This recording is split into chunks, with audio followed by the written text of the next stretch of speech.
Hello, Monsters Abound here, and welcome to Shadow Empire. It's developed by VR Designs and published by Slytherin, who published quite a few really good strategy games that I quite like. And it's sort of a 4X, turn-based, hex-based war strategy game, I think is probably the best way to describe it, and that's not particularly good. It's kind of like if you had Crusader Kings of Hearts of Iron, made them kiss, and then they got down to some really filthy, kinky stuff. The kind of stuff that you crack one out to, but instantly feel a deep shame and then go and cry in the shower for 20 minutes. But that's in a good way, because this game is rather good. So the background for this game is it's set in a universe where the Galactic Republic has sort of like humanity has spread across the stars, colonized thousands of planets, and then something goes wrong. And these planets then descend into barbarism, basically. It goes very Mad Max. And you start after the fall, like thousands of years after the fall, you've managed to like claw yourself back up to some level of technology, and you start expanding just around the same time as some other factions do, and you come into conflict with them on the planet that you are on. Now, the planet isn't the same each time. There's a very, very detailed, procedurally generated planet creation system. And you can have desert planets, you can have volcano planets, you can have like airless moons that you're fighting across of. It's really detailed. There's a lot going on in this game, and so I'm not going to go through all of it because, frankly, I think there's other YouTubers who do it significantly better. Daz Tactics and Tortuga Power have done some really good tutorial videos. So if you like the looks of this game, definitely go and watch their videos because they will explain how you do this shit, because that's how I learned, because fuck me, I did not know what I was doing. It's one of those games where you start, you get into like 10 turns and you go, oh, I should have, right, I understand what I should have done now, and restart and do that about 150 times, and then you're getting a little bit further each time. But it's really, really good. So let's kind of go through sort of how, I mean, if you're looking at the screen, you might go, holy shit, there's a lot of stuff going on here, and that's fair. I mean, we've got our planet here, and this is one I just created up. So when you create your planet, it might have water, it might not. And depending on sort of the planet you roll, this one, for example, if we go into our reports, and I think it's help, and planetology. Yeah, so we can see here, this is our planet here. So the gravity is a little bit lower than Earth's. The temperature is ambient 18 degrees. Planet age is 2.7 billion. So planet age will determine things like the number of volcanoes, because if it's still geologically active, then obviously there'll be more volcanoes on the planet. The tilt, the spin, the tilt determines how many seasons there are, which is really interesting. The geology, so you get stuff like the percentage of mountains, plains, and oceans, the amount of rainfall and the wind speed, and the number of seasons you get, and the ambient temperature for each of those in the different bands, so tropics, Arctic, and Antarctic. The biosphere, which will tell you sort of, again, this is all procedurally generated, so it'll actually tell you sort of what sort of things are living on the planet, if there's life there, what the sort of atmosphere of the planet is, whether there's any human atmospheric hazard. If there is, pretty much all your guys are going to have to be wearing environmental suits. And if there's any xenobiological hazard, that can be things like diseases and viruses, but I think it also includes like wildlife. You can roll some pretty fucking terrifying wildlife. One planet I rolled, I think had, I think it was like a 14-meter long spider thing that could eat tanks pretty easily. And that was bad. That was so bad. That thing was terrifying. On this planet, we just got an aquatic sizable 1 meter top predator. It resembles a vertebrate analog. The chemistry is water-based, carbon-based, and it's oxygen breathing. So, I mean, this is the kind of thing we can find on the planet. There might be other stuff as well. And then, of course, the colonization. So this sort of like builds up your planet's history. So the current population at the time of the colonization was 337.2 million. Agricultural economy is 1%, mining 2%, and there's 97% services, and there were 15 zones populated, and you can actually see some of the bits of history that happened with the planet. And then it all went to shit with the dissolution war, basically, and after that there's only 4.717 million people living on the planet, 93% of which were farmers, which makes things a little bit easier for us, and you can see what happened during the fall. So things like a powerful raiding clan decided to set an example and kill all their enemies in Sodolo. Sure, that sounds good. Fine, and drought and starvation destroy the survivors in several other zones. So that's basically how the planet generation starts. So we end up with this planet, and we've got quite a nice planet, actually. It's got a breathable atmosphere. We can grow plants outside. That's absolutely fine. You can see we've actually got some agricultural land here, a little farm, which is growing some food for us. Food is still a little bit of a problem, but not as bad as it was. I might have to build some more farms at some point, but I think we're generally okay at the moment. So you start off with one little city, and you expand your borders basically by moving your units into them. So I think if we go over here, we can see that my units are pushing this territory. I don't think anyone's got to move, have they? No, I don't think anyone has. We might have someone to move down here. So yeah, so we could push into this square here. Now I'm not going to do that because, oh, should I? There might be someone there. Let's find out. There's someone there. Okay, we just got ambushed. I was suspicious of that, and I was correct. So we've got these guys down here. Now these are an enemy. Well, I say an enemy faction. They are a minor regime of farmers, and they have been. Well, I mean, in my defence, or their defence maybe, I have been pushing into their territory, and they've now decided to come and stop me, which is why we've got this little front line here of the 1st Machine Gun Infantry being led by, who's this guy? Michael Meteorpath. What a name. Good. So he's leading the 1st Machine Gun Infantry, and he's sort of like cordoned off this. We've been pushing down here. We've kind of been blocked now. We could maybe push in, but I don't know if they've got more units down there, so we're going to hold off for the moment. So that's how you kind of expand your territory. So you start with one city, you start with like a little bit of territory, and you sort of move your units out to capture more and more stuff. We've actually managed to overrun an enemy city here, another minor regime city. So we now have we've got Chartard. Chartard, the city, is now under our control. It's starting to get a little bit happier. It spent quite a while very, very, very, very sad, but it's now starting to get a little better. So that's quite nice. And if we look in the city, we can actually see we've got a whole bunch of buildings here. So things like industries, that's generating us industrial points. And what's this? The truck station, which is building us truck points, and a barracks, which is making us training bonus points. So very, very point-based game. Now, we've actually got a truck station down here under construction. So we actually have constructions outside the city and inside. But the zone, which is like all of this area here, you can see it denoted by this little border with the other city. So this is another zone. This is our zone. This is another zone over here. And the zones will then sort of build stuff by themselves.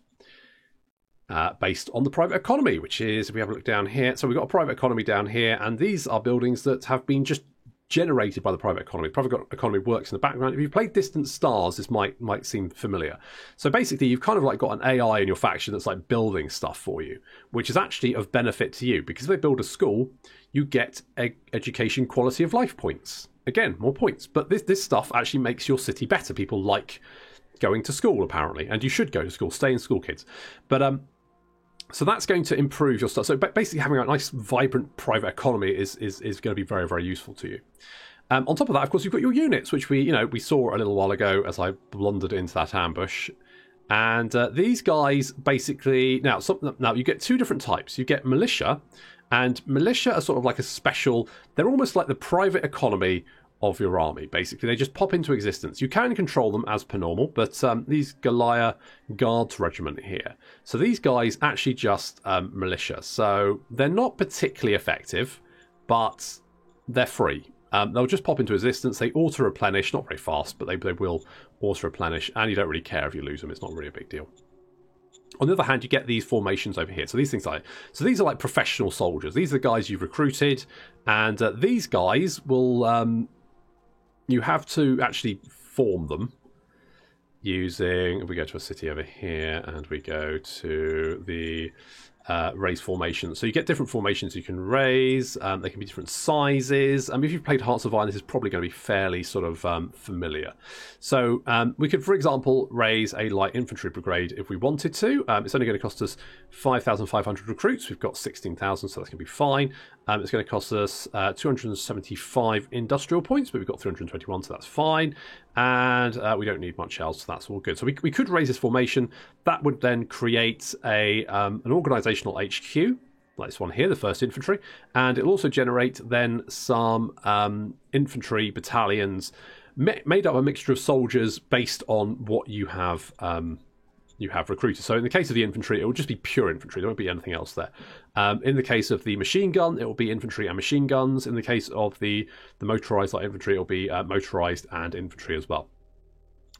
You can find more or different formations. Basically, you can research them using some of your councils. We'll get into that in a bit.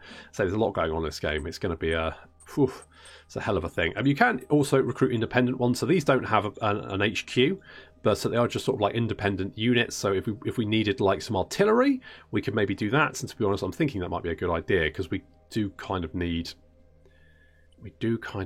some artillery. Artillery would be good. So we've been fighting down here for a little while. We've been trying to take this little peninsula, and these units here, now these units don't belong to anyone. They're non-aligned forces. They're basically just sort of rebels. They're free folk marauders, free folk sort of rifle militia. These guys have been hiding in the forest and basically making an absolute pain in the arse of themselves. So we've managed to force them back and take the free folk town that they were sat on top of. So I think that's here. It's this one here, Tissa. So Tissa there. So we've captured that and we forced them back into the. So we just need to finish them off, but they are being an absolute pain in the arse. We also need more units down here because, as you can see, rebels have been taking some of my territory, which is I don't like. Don't like that stuff going on down there. Over here, we're kind of actually a little bit more secure over here. This orange border is actually the Lodoyes commune. And these guys quite like us. They are a major regime, so they're like us. They're not a minor regime, so they will actually sort of like conquer and do other stuff like that. We can actually have a look at what they're doing, because I sent some spies in to go and take a look. And what the hell's going on here? Is that ruins? What does this mean? What's this little marker? Don't know. Not sure. Not sure what that means, but they're actually building some stuff, so you can see there's another town. Is that a town over there as well? Or a mine? A metal mine, maybe. Ooh. Okay. So they're building some stuff, and they're pretty friendly with us. We're okay with them. That's fine. Our other borders. So over here we've got another major regime, the Gottheim Reich, and they don't like us as much, to be fair. They keep trying to blackmail us, and so far I've just been going, because they've been going, I want 100 credits, and I look at my amount of credits, and I go, all right, have double. Sure, all right, that's fine. So that sort of border is fairly secure as well. We're okay over there. Over here, we're sort of pushing into the Hearthstone Empire, who we don't have any relations with. So we can actually just take their territory as we like. But they have been pushing down here as well. So that's been a little bit of a problem. I would like some more units up there, and I need another road up there. And the reason I need a road up there is because of logistics. So if I hit 6, you can see that a lovely green hue sort of like covers most of my territory. Now, this is basically the logistics system. So your units, as they move around, things like tanks and stuff will use fuel, so they need to be resupplied.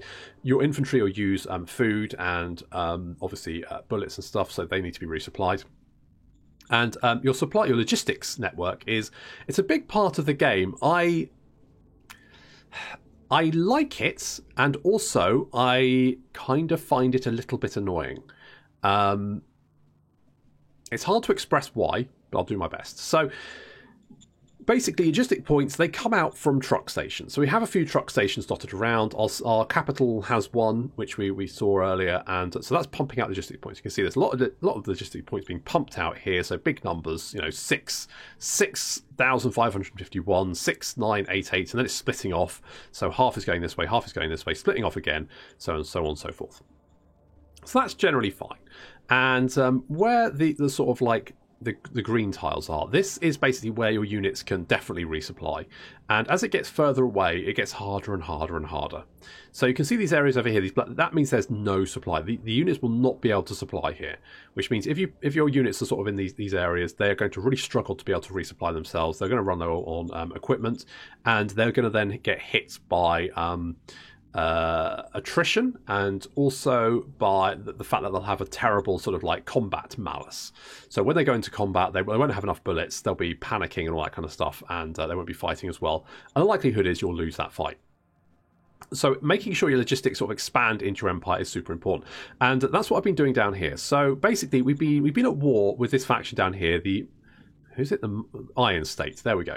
So we're all with Iron State, and we've been fighting through these forests, and it's been a bit of a chore, to be honest, because these forests, it's quite hard to see the units you're fighting. So we have a look here. We can see there's a unit up in these mountains, but the units around them don't have enough reconnaissance to know who's there. Now, if we attack them, we get a massive combat malus because we don't know what there is there. So that's what being in heavy forest has that effect. So you need some good recon units. We don't have those recon units, mate. I'll be very lazy by not doing it. But we have managed to break through. So what I've done is I've constructed a road here, and you can see our logistics are slowly snaking in. There's not very many of them trickling through there. It's enough. It's going to be generally fine. And we've actually managed to break through here just a few turns ago. We've managed to push on. So their city's down there because we've managed to actually reach into the plains around their city. They're in big trouble now. So we've managed to do that. In fact, we'll probably be able to take that city next turn if we're lucky. And we've got more units coming down here to help out. Now, obviously, this building these logistics is taking quite a lot out of my empire because we've had to build these roads through the forest. That's going to use our industrial points. That means we can't use our industrial points for other things. Some of these roads have sort of been built across mountains and stuff. What I think I'm going to do is... We've actually got logistics splitting off here, and I don't think we need that. So what I'm going to do is I'm going to put a traffic sign here, because each time logistics comes to a fork in the road, it splits off evenly in each direction. But we can tell it not to. So actually click on here, we can see the number of truck points sort of arriving. This information here is all very useful, but I'm not going to explain it because go watch Daz Tactics, he will explain it. But what you can do is you can say we've got 258 logistics points coming into this road, this square. Here's hex. What we can do is we say, I don't want any going down this road, and we can say, I'm going to stop all logistics points going down here. So we can do that. That puts a little red blocker there. That means all these logistics points are going to go down this road next turn. I might actually join this road up here, because having more roads, you might think, well, you probably just want the minimum amount of roads possible then. I mean, in theory, maybe, but at some point you're going to have to split roads off. Things like if you want to, take territory down here like we did, you're going to have to bring your roads down so you can actually resupply your units. And also, of course, if an enemy sort of unit manages to sneak through, knocks out your road, then your logistics points can't make their way down the road, which is a bit of a problem. So taking out roads, quite effective. Now, this brings me to sort of one of my bugbears of the game, unfortunately. There's a really good game, but there are one or two caveats. The caveat is, as far as I'm aware, at the very least, minor regimes don't use logistics the same way the player does. This is a bit of a problem. Now, the reason this is a bit of a problem is because I had an instance where I started a game, I had some very, very sort of thick mountain tiles. So stuff like this here. So we had I think it was about 7 mountain tiles wide to the south of my starting city. To the south of those mountains was a minor regime of raiders. Now they declared war on me, and I looked at the mountain and I thought, well, that's fine, because getting logistics across mountains is a pain in the arse. Basically, it's very difficult to get your logistics to go. If you have a look here, you can see that this mountain tile here is already yellow. It's going to go red and then black. So basically, 3 mountain tiles in, you will have no logistics support. So I looked at those mountains and I went, well, even if they make it across the mountains, they'll have no supply. They'll be fucked. So no problem. 2 turns later, a literal horde of raiders came swarming across the mountains. And I thought, okay, no problem. I scrambled to the defense. I thought, no problem. They're going to have no supply.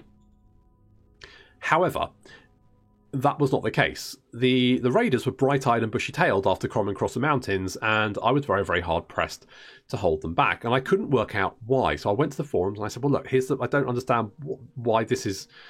Now, someone's response, I don't know how accurate this is, was that the minor regimes, at the very least, don't use logistics like the player does. What happens is that as long as they've got a link to their city, they're fine. So you might look at this guy over here and you can see, well, there's no road anywhere near him. In fact, I think this is different. Yeah, so Iron State territory is actually down here. Now, I think what that means is he doesn't have... So this guy should be cut off because he doesn't have a route back to his city. However, even if, let's say, he had a line of territory going back here, he would still be fully supplied, despite the fact he's got lots of forests in the way. And you can see forests are causing us quite a lot of trouble. You can see, yeah. So what's that? So 1, 2, so 3 tiles in. That's causing us problems. Plus, he's in mountains as well. So he's 2 mountains plus lots of forest. He would still be getting supplied, fully supplied, because he's got a link back to his city. So we need to cut off AI, or at least minor regime, factions, you need to basically cut off their territory, which is a lot harder for the player to do than it is for the AI. Because if the AI takes like this road here, I have no fucking logistics anywhere in this area. I mean, he could literally just take that one hex, and all of these units would have no supply, despite the fact I've still got links back to my city. Now, that does mean the logistics system is kind of a double-edged sword in that it's a lot for the player to manage. And to be fair, it would be a lot for the AI to manage as well. Let's be honest here, because I mean it's quite a complex system, and it would be tricky for any human player to deal with, let alone an AI. But what that means is, starting near mountains, you might look at mountains and go, well, that's a good defensive position. In fact, it's not. It's a terrible defensive position because it's worse for you. To get roads into mountains costs a huge amount of industrial points, especially early on in the game. Whereas the AI doesn't have that problem. He can just traipse through the mountains, no issue. What that meant was that while the AI can send wave upon wave of troops at me across these mountains, my forces, although I could push them back, I couldn't push them back very far because I couldn't get over the fucking mountains. So it led to me realising that having lots of mountains in your maps was basically just a massive ball ache for you, but not for the AI. The AI was always fine. So I'm still kind of torn on it. I still think that, you know, I quite like the logistics system. I don't like the way it can be used against the player, I think is what I would go with. So that's, you know, just keep that in mind. Something to just sort of bear in mind about the game.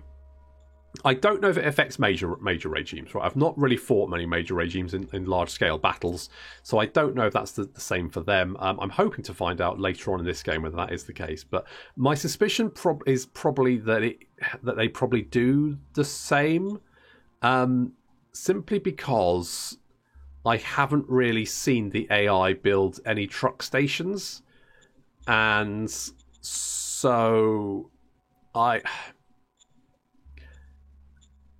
it shouldn't be able to sort of resupply itself this far away from the front lines, basically. So I suspect it's probably something the AI just can't deal with, which leaves it as a problem for the player to fix. And it's an interesting one. I like, look at these numbers. You get to, like, you know, build more stuff.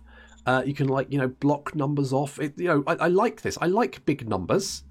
Inject that shit directly into my veins. You know, brilliant. But equally, it's a problem for the player and not for the AI, which is, I mean, that's always a bit of a bugger, isn't it?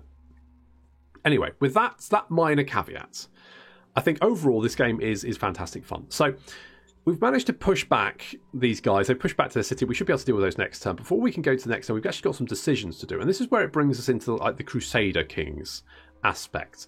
So we've actually got these leaders. Now we saw the leader of the 1st Machine Gun Regiment earlier on. And this is Oscar Tudor, the secretary. Now this guy, he sort of acts as my go-between between me and my other leaders. And he doesn't fucking like me very much, to be honest. 45, I mean, it's not bad, but it's not great. But he's got all these skills, so we can see actually he's not actually that effective. The capability score here is 1 to 5. 1 is not particularly great. He's generally fine, but he's not, you know, we're not gonna. He's not wowing me, let's put it that way.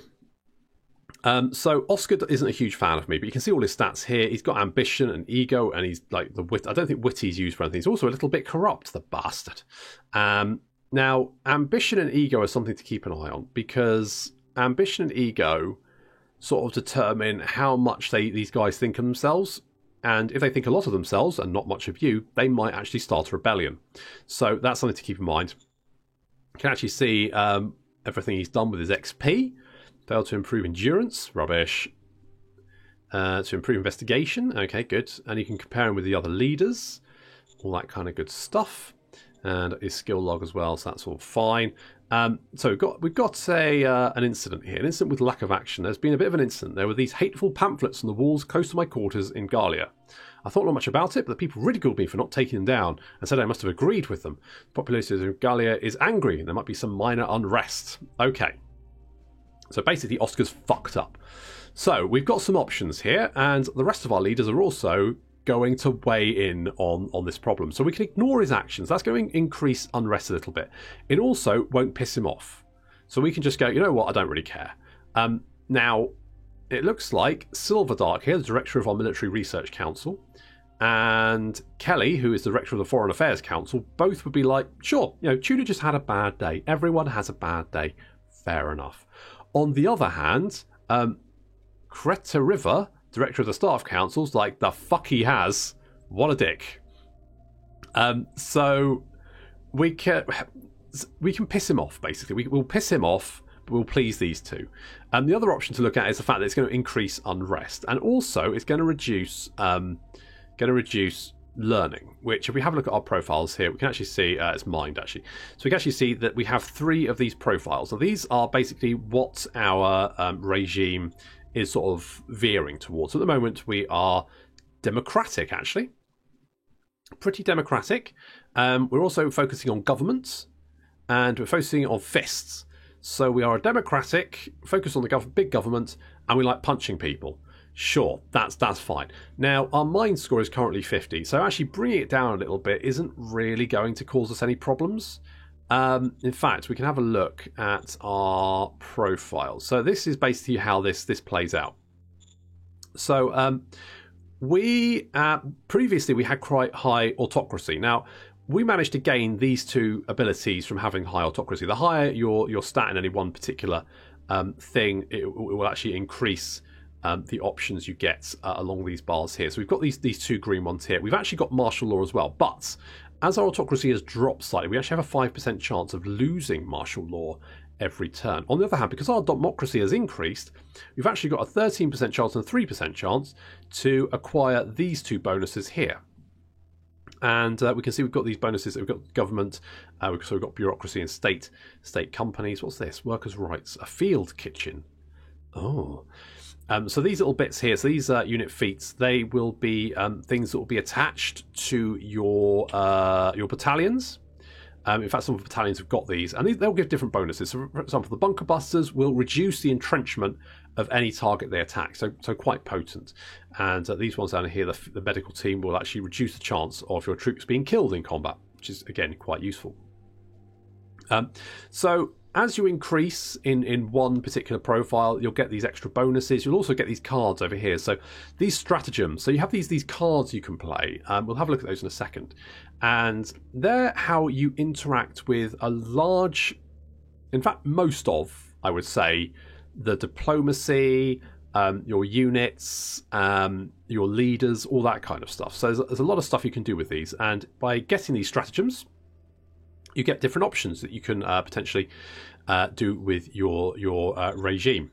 So I'm okay with reducing our minds a little bit, because to be honest, our minds, we've got 11% chance there, but the techno mages are quite good. I'm not particularly worried about fluid defense though, so we could drop our minds a little bit. That's not going to cause us any major issues. So I'm going to support Oscar's actions here. Now it's going to annoy this guy, but these 2 guys are going to be like, cool. It's also going to help our relations with Oscar himself. It's going to increase unrest quite a bit, but it's not too bad. I don't think unrest is particularly bad in our city anyway, so it's not really going to be too much of a problem. So we'll do that. So we can see the action. So Tudor was so pleased to hear. Populous Regalia, however, was shocked and protests have erupted. Jesus, about flyers? Jesus Christ, guys, chill out. So unrest went up by 12. Okay, that's fine. We're okay with that. So we can see that Kelly's gone up by 2 points, Silverdark by 1 point. Creta River has reduced by 4 points, and Oscar's actually increased by 6 points, and our profile has been reduced. That's fine.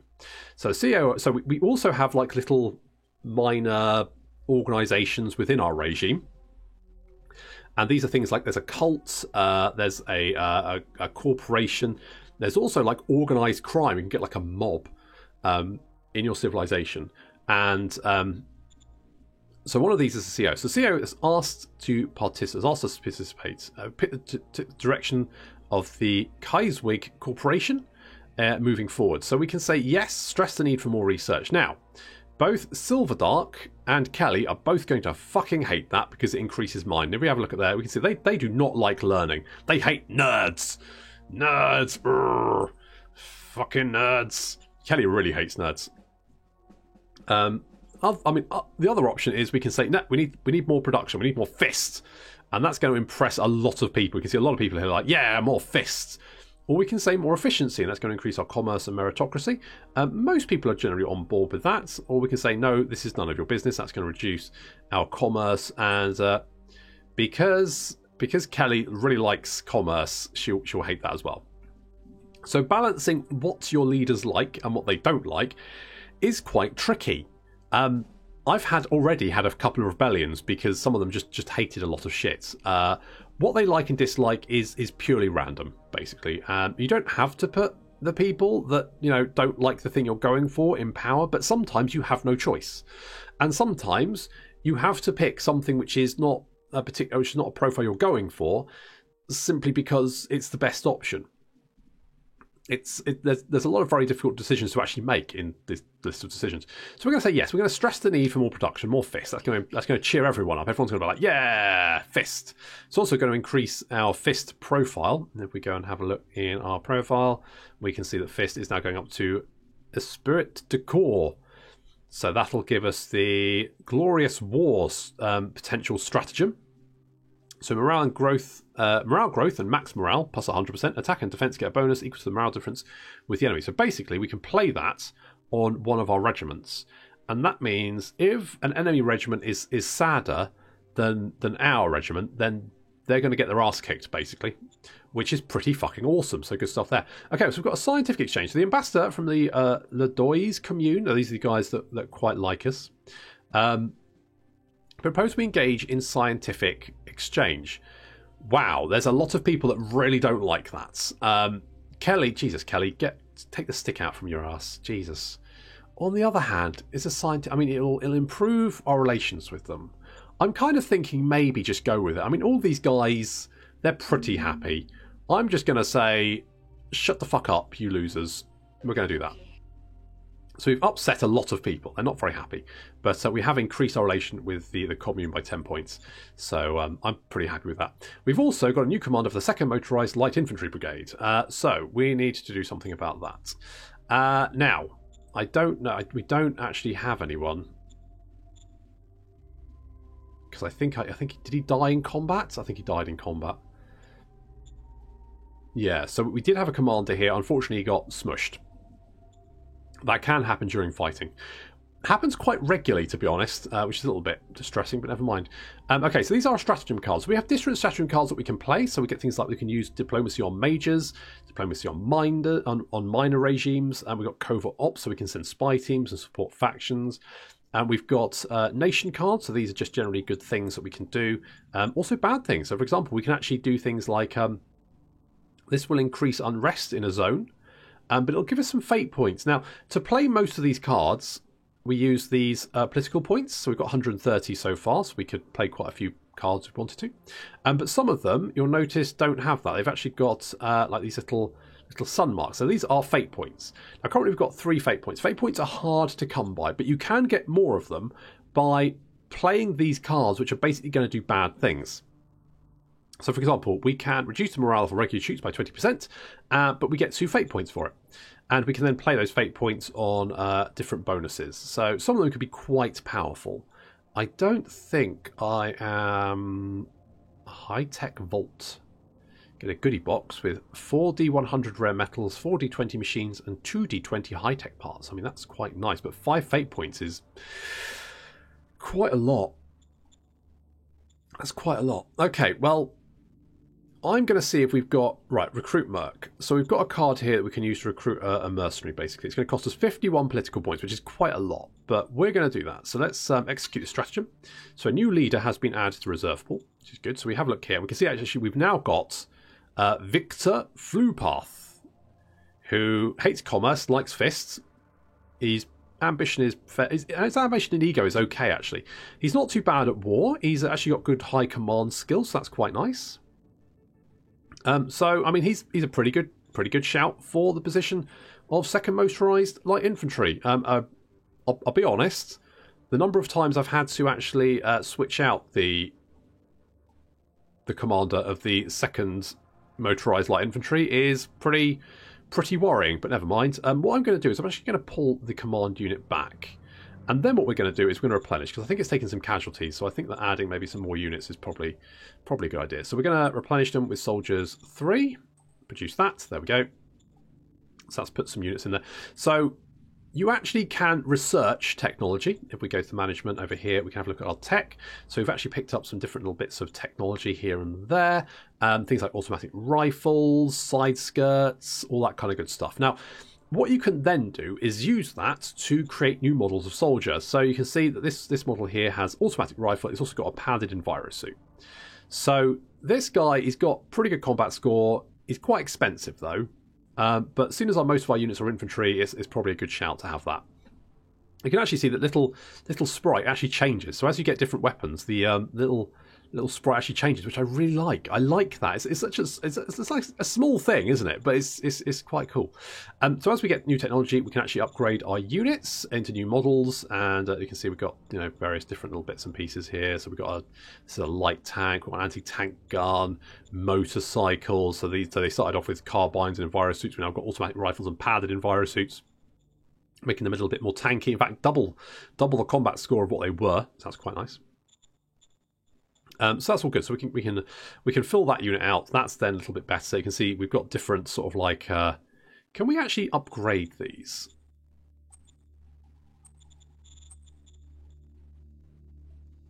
We can. Interesting.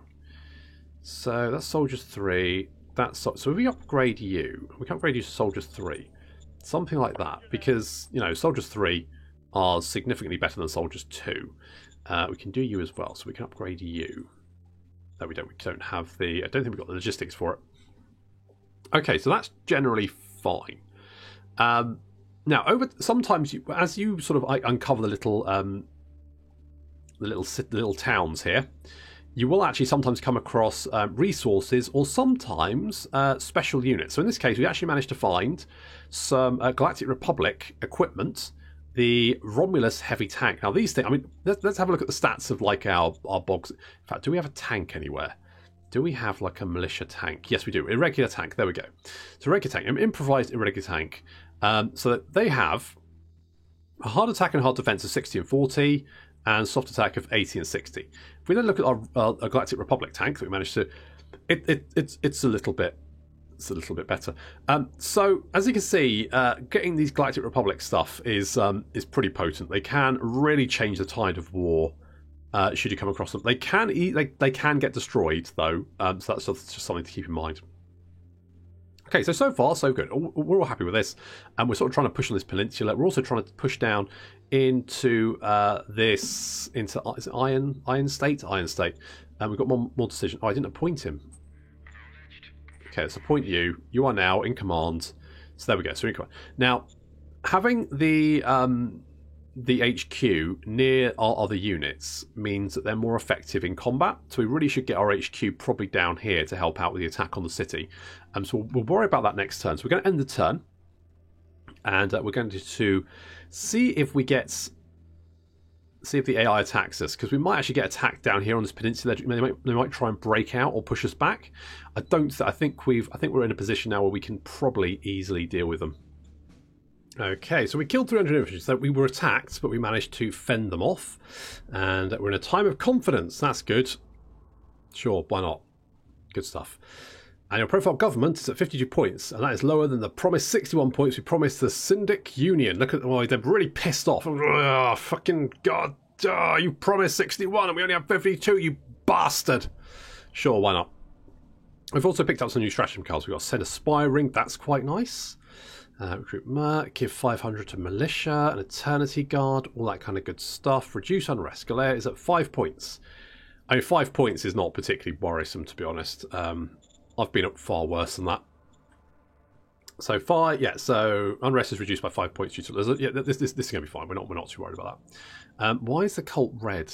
Is that bad? I guess 55% of my people are following a cult. It's probably not good, is it? Okay, so we can see that these guys over here actually moved down. Now they are cut off from their faction, so because of that, they are going to be suffering supply issues. So I'm going to bring you down here. We can't see them. That's a slight issue. Okay, we do have recon enough to see these guys. I'm wondering if we can maybe pick off this unit here and get a surround on their capital. And if we can do that, we might be able to...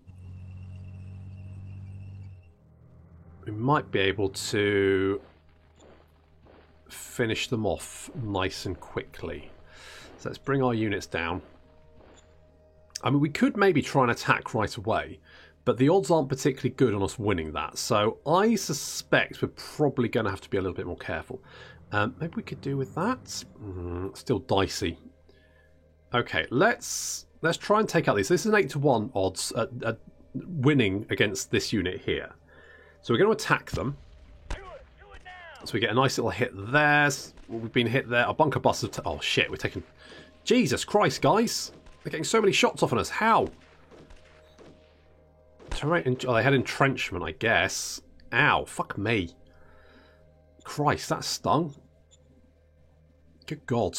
Alright, fine. Be that way. See if I care. What we're going to do is we're going to construct a road. Construct a road down here. Down here. There we go. Yeah, I was hoping to take them out nice and quickly, but it doesn't look like it's going to be easy, unfortunately. Such is life. Never mind. Never mind. In other events, we've also got these. Who are these? Ironshire. Ironshire is moving in, and I don't like it. So we're going to try and pin them back. Let's bring you down there. So let's do something like that. So we should be able to hold them at bay like that, and maintain our hold over this little town. And what else have we found here? We found an ancient luxury resort. That sounds nice, doesn't it? Nice. Yeah, I definitely want to keep hold of that. And we're maintaining our position down here. I probably need more units, to be honest. Would probably be a good idea. Did I finish I was building an industry down here, and I don't know if I finished it or not. Did I finish it? I did finish it. Right, good. Good. So that's going to give us more industrial points per turn. So we're getting 285. That's kind of what I was waiting on. I could maybe upgrade my industry here. I'm kind of tempted to do that. So we could upgrade our industry from 1 to 2. That's going to give us 200 industrial points a turn, which is really good. It is going to use a lot of metal, though. So for 4 rounds, it takes 2,000 workers, 1 machine, 750 metal, and 125. So it's probably going to drain our metal supplies, but unless we do have some more metal down here, don't we? So I could maybe build this metal mine down here. So let's do that. And once we've got that one up, we'll upgrade our industry. That seems like a good plan. Let's do that. Okay, what decisions have we got? CEO asked for a subsidy. Right. The Kaiswig Corporation to it better, so they want 236 credits.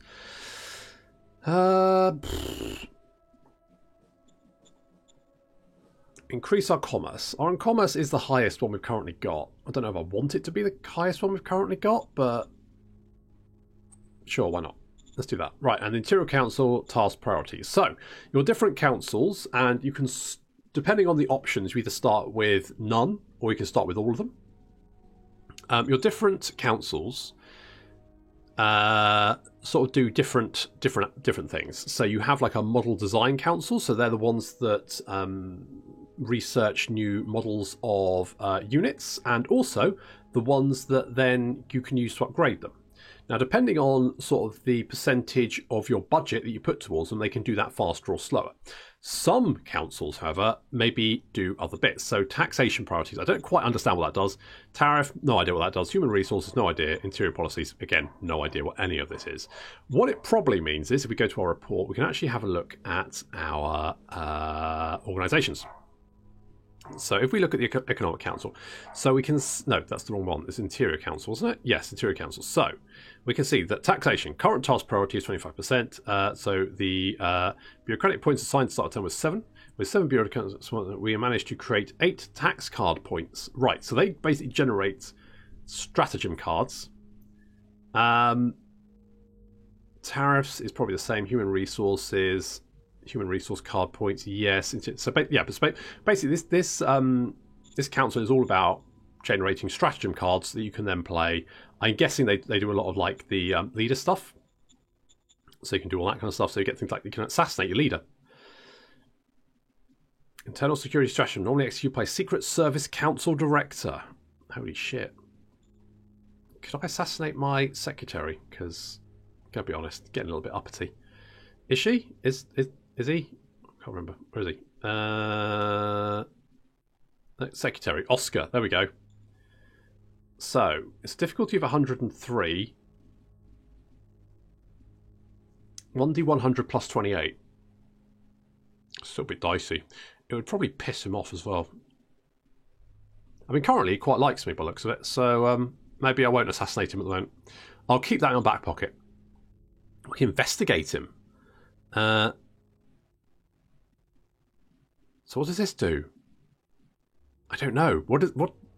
Try to recoup as much stolen credits from its Oh, so if they've started embezzling credits, you can actually investigate them? Oh, that's cool. I didn't know you could do that. That's really awesome. Oh, this is our Secret Service camp. No, that's not that guy. I was like, assassinate leader? I was right first time, wasn't I? He's 49. Oscar's always been a problem. Should we try and assassinate him just for shits and giggles? Fuck it, do it.